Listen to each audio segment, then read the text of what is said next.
Hello, hello, hello. Welcome back to lesson 3, cultivating a culture of confidence and authenticity within module 5. I'm super excited you're here. You are almost done with this module. That is crazy. All right, let's deep dive in here. Okay, so this is going to be a quicker presentation.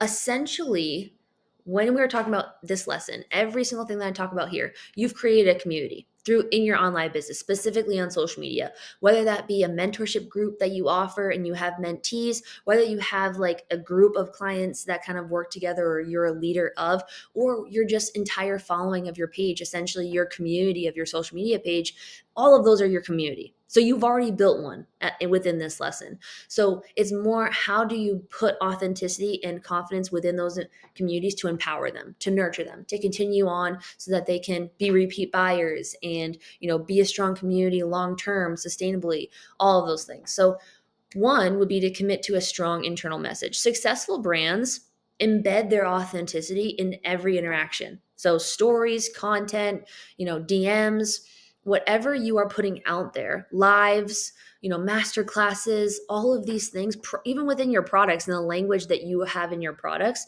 that is an opportunity for you to speak with intention, to speak with authenticity, and all of those things can nurture your entire message of your page. So when I'm talking about my message of being authentic and sharing your story and finding your inner worth and being passionate about who you are, I'm going to speak, that way to my community.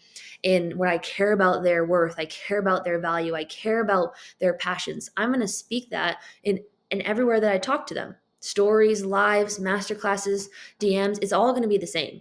It's all going to be the same. So number two, showing up transparently when talking with them, no matter if you're in slow season business or not. We've talked about this a little bit before, but incorporating them, whether them be that community on social media and your existing clients, your existing mentees, incorporating them throughout your business. Every step that you take to adapt your business, to grow your business, to pivot in your business is something that you need to share with them. A whole idea of gatekeeping when it comes to online business, social media world, marketing digital products, the MRR space. Gatekeeping is not only a huge thing, but a lot of times people think when it comes to gatekeeping, it's like, don't gatekeep me how you make those sales. Tell me how you're making those sales. Don't gatekeep the information on how to have revenue or profitability. And it's so much more than that. It's also, do not gatekeep any piece of information you have on mindset, business, sales, growth, how to pivot, how to adapt. Anything that you have that you believe is valuable to then better them is something that we need to share, whether that be in a slow season or a high season.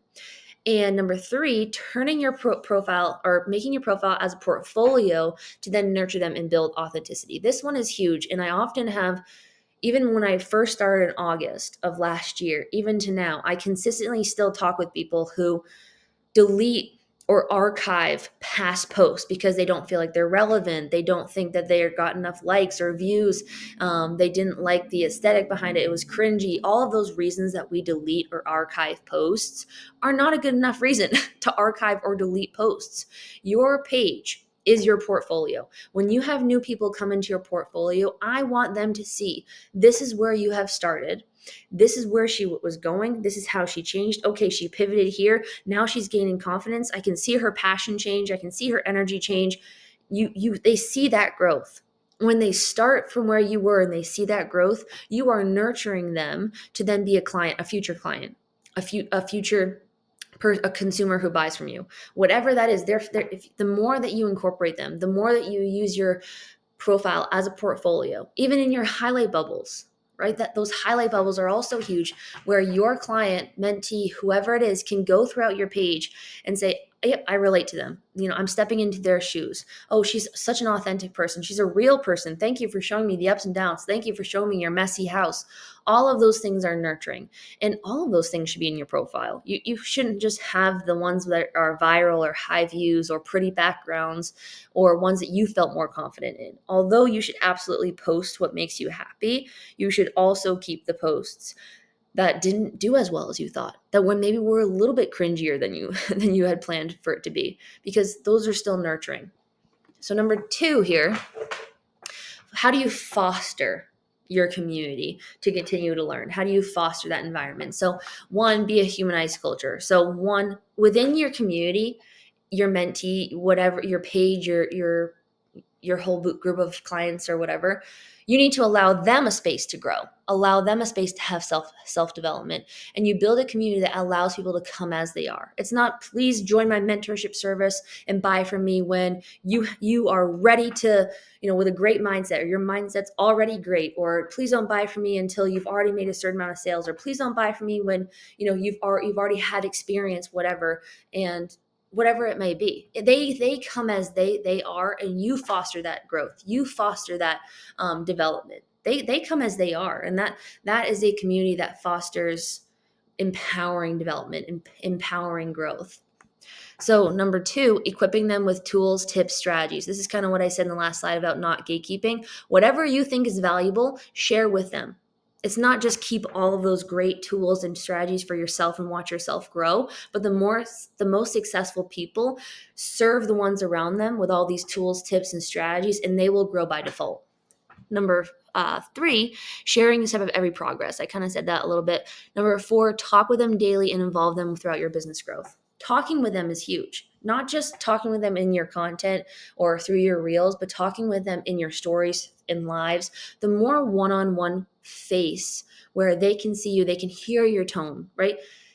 I don't know about you guys, but I hate reading direct text messages where it's like K, okay, period, those things. I'm like, are you mad at me? Same is true and sometimes in the way that a person might read our hooks or person might read our stories. The more that you can come on and talk with them like I am doing now, the more that they can see your energy, see your passion, see your intention behind what you are saying, right? It's not okay, but if they hear you say, okay, no problem, they can hear that intention of you wanting to serve them. And that should be the way that we talk with them every single day. We want to show up for them. We want to serve them. And that will only benefit us as well. But primarily, that is how you're going to improve and grow and foster an environment of people that are connected with you, that attach their success to you, that want to grow with you, that want to be led by you, right? That is how you can build a community like that. All right, that was quick, but we got all of the essentials out there. So we can't wait to see you in the final lesson of Module 5, Authentic Leadership in Entrepreneurship. We'll see you there.